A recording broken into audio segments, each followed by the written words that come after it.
What is going on, everyone? Welcome to another episode of Homebound to Eretz Yisrael. Today we're back with another unbelievable speech by none other than Rev Uri Pilichowski. As we are always talking about here at Homebound, if you open your eyes, if you listen with your ears, if you think with the brain that God put in your head, you will realize something unbelievable. You will realize that the miracles and the prophecies that God promised us will happen before the Geula, well, those things are happening right now. We are experiencing the beginning of the Geula. And how do we know? Well, like I just said, because God told us what to look out for. And we are now watching those things take place. Along with the blossoming of the Holy Land of Eretz Yisrael, along with the return of the Jewish people to Eretz Yisrael, it was one more prophecy that God spoke much about. It would be miraculous wars. It would be wars where we see the hand of God fighting for the Jewish people in the most miraculous ways. And Rev Uri Pilichowski is very good at gathering information and being able to present it in a way that is coherent for every single person. So guys, without further ado, enjoy, be inspired, be amazed, and use what you're about to hear to get you thinking, maybe it's time to join the Jewish people in the Holy Land and be part of experiencing the most unbelievable miracles that we've ever seen. Enjoy, guys. My name is Uri Pilichowski. I'm the senior educator at Nefesh B'Nefesh. And what I want to do is give you a little sense, a little taste of how amazing it's been the last 6 weeks and how amazing it's been the last 78 years here. We're used to, in Klal Yisrael, among Bnei Yisrael, we go back to biblical times, fighting battles without going to war. What do I mean by that? If we learn back in our Tanakh, we go back to Gideon. Gideon was fighting an army little over those mountains over there. Amalek, Moab, people from the east, the Tanakh say, 138,000 soldiers. That's who we were up against. Gideon makes an announcement to all of Klal Yisrael. We've got a war coming up. Volunteer. 33,000 soldiers step forward.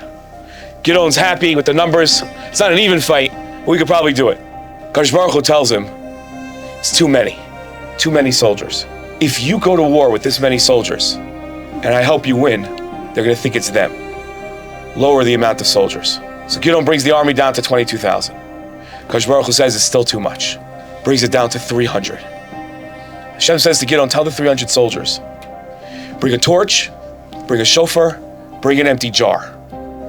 Stand around the other army. Light the torch, blow the shofar, break the jar. 130,000 enemy soldiers hear the noise and they have no idea what this is. It sounds like millions of soldiers coming at them. And they flee. And we win the war without fighting. And we think that only happens in Tanakh times. 78 years ago, we had a few soldiers standing in Tzfat.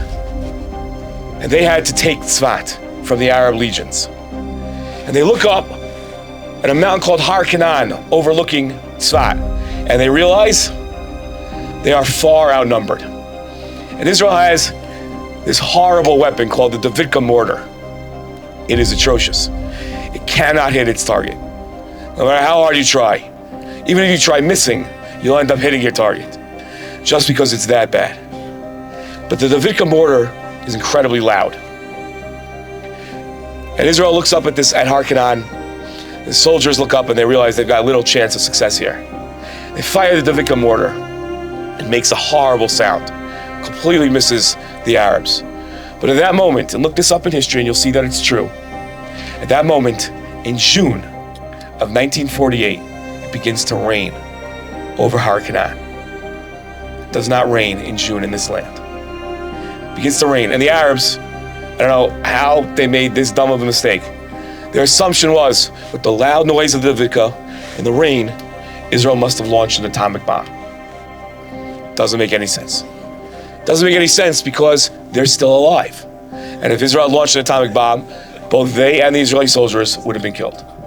But that's the conclusion they reach, and they retreat. And Israel takes Tzfat. F-35I is Israel's newest jet. We developed it in concert with the United States. And in March, you probably saw the after effects of what it did. But in March of this year, the F-35Is were racing across the Tehran skies. And what the F-35 is, what it specializes in, is its stealth mode, which means that it flies at about 38,000 feet, and you can't see it, but more importantly that you can't see it with your eyes, is that it cannot be seen by radar. It can fly completely undetected, as long as it's in stealth mode. The Iranians used to have strong air defense systems, mostly centered around the S-300 that the Russians gave them.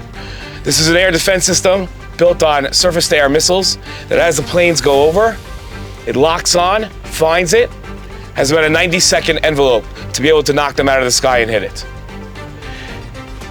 Israel and the United States in this previous war recognized the fact that that's going to be their biggest Achilles heel. And they're going to fly across and could very well get shot out of the air by these S-300s. We sort of have this notion when we go to war that our pilots can do anything. This is going to be very simple. They'll fly from here to there, 2.5 hours there, an hour in the sky above Iran. They'll knock out all the targets and they'll come back. It's sort of an expectation that we have. It's something that we just assume that nothing bad is going to happen. Thankfully, our pilots are not that arrogant. And they have a sense of humility and they recognize the dangers that are out there. 2 days before the raid on the Sharon petroleum facility, which holds about 260 million gallons of oil, Israeli jets raced across in stealth mode and knocked out what they thought were the S-300s. But Iran was smarter. Iran realized that the Sharon facility would be Israel's target. It's what financed their entire proxy terror groups, finances their nuclear program, and they realized Israel's going to come after it. And they realized the first thing Israel's going to do is they're going to do a raid a couple days earlier to knock out the S-300s.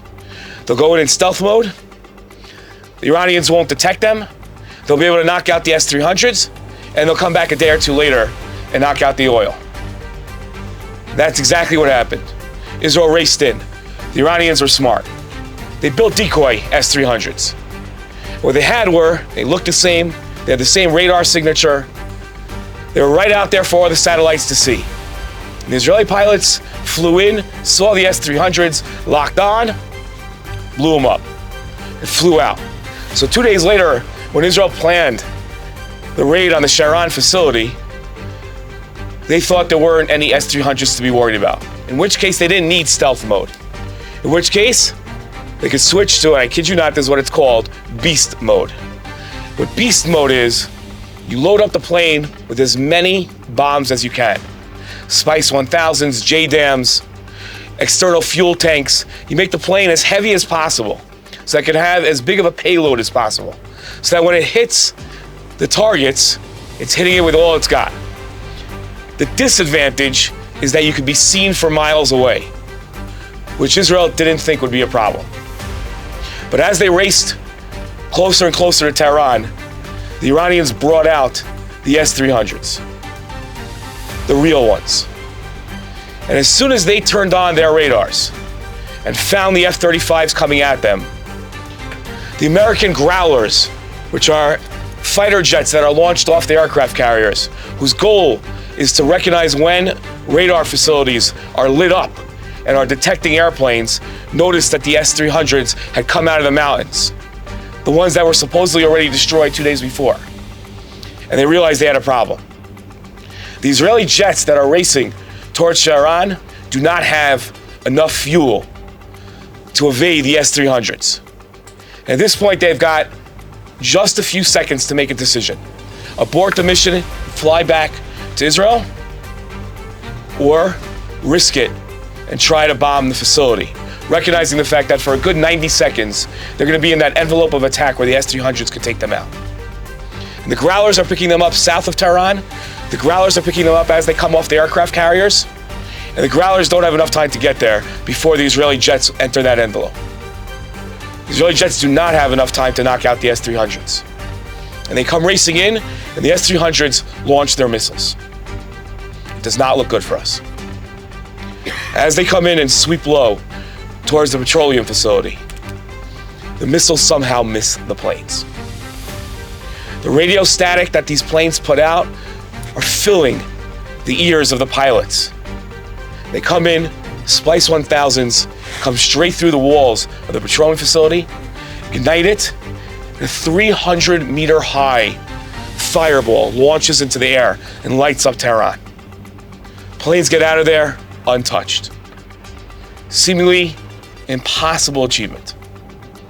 We all saw the next day the video clips of the massive fireball going up at about 10:30 p.m. over Tehran. And we watched as the next day and a half these strange videos of black rain coming down on Tehran as all the petroleum that was launched into the skies started falling down, sort of in a rainstorm that wasn't actual rain. We didn't recognize how amazing this moment was. We thought it's just like all the other missions. Israeli pilots go up and they can do anything. Very simple, but it really wasn't. And nothing about this war was simple. Every single mission was a challenge. The Entebbe raid is the greatest rescue mission ever conducted in the history of the world. Definitely of our country. And if you look at the calculations of the total battle time that took place in Entebbe, it's between 1.5 minutes and the greatest estimation is 50 minutes. Almost no battle time. We constantly go to war without having to fight, and we're constantly victorious without having to fight. And of course, we've all lived this ourselves. Because in September 2024, we took out 3,000 members of Hezbollah without firing one bullet with the beeper operation. In December of this past year, President Trump hosted Bibi Netanyahu in Florida. He was going to discuss Iran with President Trump. He was going to discuss how close Iran was actually getting this time to building that nuclear weapon. Even though we had taken out their facilities in June, they had reconstructed them, buried them deeper. But even scarier was Iran's ballistic missile program. Because if they built enough missiles, they would reach a point where they would have a shield that would protect them from any attack on their nuclear facility. For any country to attack them and attack their nuclear facility, they'd be risking ballistic missile Gehenna that they would not be able to survive. And over the next couple of months, we all watched, we've all experienced this. This is not history, this is our lifetimes. This is in our recent memories. We watched as America brought in aircraft carriers and fighter jets and refueling jets. Massive C-130s, more that have been in this region since the Persian Gulf War in the 1990s. We watched it all come in, and we all sat wondering, when's it gonna happen? February 27th, checked the news, I saw that Ambassador Huckabee had sent out an email to his staff, get out today, or you might not be able to get out. And a lot of people sensed from that email that the attack was imminent. What I sensed from that email was fear. The United States of America was worried about this attack. They were worried for their families that were stationed here. There are 1,500 State Department employees that are stationed full-time in Israel. And they were telling their employees, this is not gonna go easy. People are going to die here. And if you don't want to be that person, today is the day you need to get out of the country. We didn't feel that fear. We didn't have that sense of worry. Israel wasn't telling its citizens, find greater shelter. They didn't evacuate anybody. Get the miklat ready, get your mamad ready, make sure you're prepared just in case. But there was no sense of fear. The CIA and the Mossad had found out that the Ayatollah was meeting with 40 members of his national security team. Names like Pakpor and Nisarrazadeh and Musavi. Names that if you're from LA, these names sound very familiar to us. These are the head of the IRGC. These are the heads of the Iranian Air Force. Meeting with the Ayatollah. In a meeting that couldn't have a better date, the morning of Shabbat Zachar. And they were all getting together to discuss how to kill us all. In the incoming attack that they knew was on its way, they didn't know how soon it was going to be. How are we not just going to defend ourselves? How are we going to destroy the Zionist entity? That was the meeting. And the CIA and Mossad jointly came to the conclusion, came to President Trump and came to Prime Minister Netanyahu that this is a rare opportunity. We will not get this opportunity again. And although we're not really prepared to go to war at this moment, this is the time to go. Take them out, and take them out now. But it wasn't just that attack that was planned. We flew 5,600 sorties. A sortie, for those that don't know, is every time a plane goes from here to there to back. We flew hundreds and hundreds of ways of attacks. And we think, again, and I want to stress this to you, because we think that it's so easy for our pilots to go over and just fly, and nothing's going to happen to them. But we watched as what is known as the greatest military in the history of the world lost planes. Right at the start of the war, 3 American planes were hit by their own Patriot missiles. We watched planes get into accidents in the air with other planes. We watched an American colonel get shot out of the air. And we watched this and didn't understand, because that's not supposed to happen. This is so easy. And no Israeli planes were knocked out of the air. No Israeli planes were shot down by Iran. In fact, one Israeli plane did something that hadn't been done in decades. Shot down another plane. An Iranian plane that wasn't shot down on the ground. And we have to have a recognition of how incredible this was. How amazing it was. We are not the greatest air force in the world. We are not the greatest army in the world. And you have to beg the question, how is it that we did not make any mistakes? How is it that we were not shot down? How is it that Iran was able to hit the greatest military in the world, but not us? The Iron Dome is not designed to knock out the ballistic missiles, and yet it had a 92% success rate. Its engineers did not design it to be that successful. They wish they could design something to be that successful. And it begs the question again, how does this happen? How are we this successful? The greatest aspect of this war is something that you probably only saw in the news for a moment. Operation Eternal Darkness. That scares you. Operation Eternal Darkness was conducted about 2 weeks ago against Hezbollah. And it will go down in the books as one of the greatest military operations ever. 50 Israeli jets flew over Lebanon, fired over 60 precision-guided munitions. 100 targets were hit in 10 minutes. And why is that so amazing? Why is that success so great? Why is that something that we should keep in mind in our tefillos forever and in our memories forever? Because in order to plan 100 targets, you have to start weeks in advance. And how are you going to know that all those targets are there? It's impossible to know, because any of them could move. These are mobile targets. These aren't buildings. And I can't tell you this is true. I can't tell you the rumor is correct. There's nobody that will ever confirm this.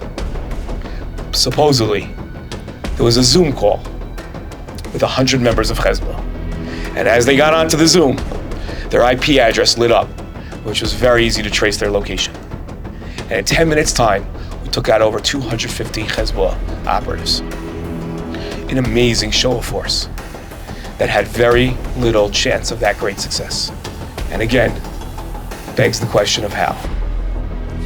How is it that the world's greatest air force was not as successful as us?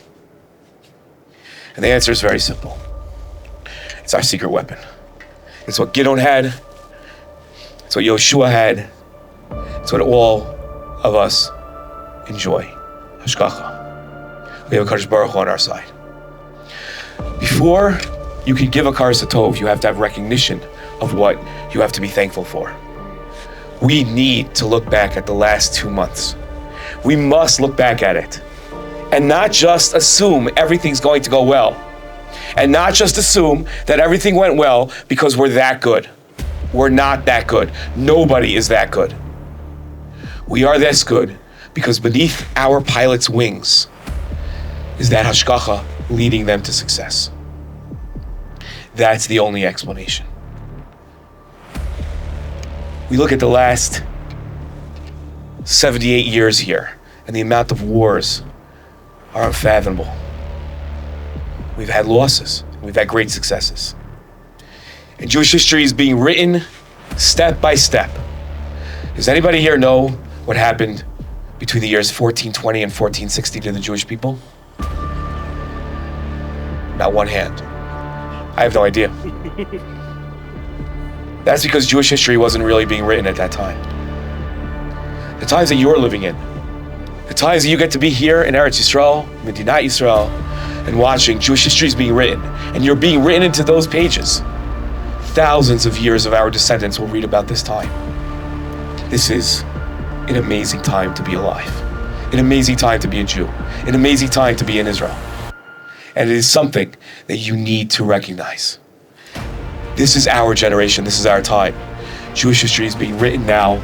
And the only question, and with this I'm going to end, the only question I have for you, what role will you play in it? It's all right here for you. Our ancestors, 2-3 generations ago, did the hard work. Now, it's time to thrive. It is time to grow. This country is amazing. Top 10 economy, top 10 military, top 10 in healthcare, top 10 happiest countries in the world. The only thing you need to ask yourself is, what role will I play? All right, guys, I hope you enjoyed that unbelievable speech by Rav Uri. And of course I ask, do not let Hashem's unbelievable miracles be in vain. Watch what Hashem is doing. Understand what he's doing. And do something about it. Don't be shocked, don't be awed, don't be amazed, and then go back to your life. Do something about it. Hashem, he can run the world in a way that isn't an obvious miracle. He can play things out in a different way. Why does Hashem make it so clear that he's running the show? Why does he make our wars so miraculous? Why doesn't Hashem just give the Jewish people back the land in a very normal political way? Why does everything have to be so magnificent, so royal, so fantastic? Because Hashem loves his people. And Hashem wants to make it extremely obvious so that everyone will know when it's time to get involved. So please, guys, if you're still stuck in the exile, I beg you, come to the Holy Land, get involved, join your brothers and sisters here and be part of the final redemption. And as always, guys, if you enjoyed today's video, if you've been moved, if you've been motivated and inspired, then I ask, go to Homeboundisrael.com, partner with us, give a donation, help us continue this work. You have absolutely no idea how much time and effort it takes to be able to make these videos, to be able to be on the phone and help people get to Eretz Yisrael, to guide people, to be part of building up Eretz Yisrael. This is my full-time job. Here at Homebound Eretz Yisrael, my wife and I, along with help from some friends, we are working around the clock to build up this Holy Land, to bring the Jews back, and to make the greatest kiddush Hashem the world has ever seen. And if you guys can help us, it would mean the world to us. Not because we want money, but because it's very simple. The more resources we have, the more work we can do. We are here on the ground. We are here on ground zero, the beautiful, gorgeous, ancient hilltops of Judea. So please, I ask you guys, get involved, help us out. And of course, as always, share this video with your friends and family, especially if they are still stuck in the exile. Like, subscribe, and as always, chazak ve'ematz, be strong, be courageous, and the most important thing, pay very good attention to the beautiful miracles that Hashem is performing in front of our very eyes. So thanks for watching, guys, and we will see you in the next one.